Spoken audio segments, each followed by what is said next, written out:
صحیح بخاری volume number 1 حدیث number 756 756 اللہ کے نبی نے کہا جس کی سورہ فاتحہ نماز میں جس نے نہیں پڑھی اس کی نماز نہیں ہوئی.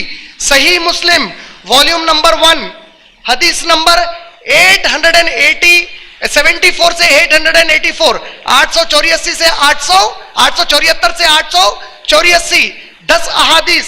جس نے نماز میں سورہ فاتحہ کی قرات نہیں کی اس کی نماز نہیں ہوئی.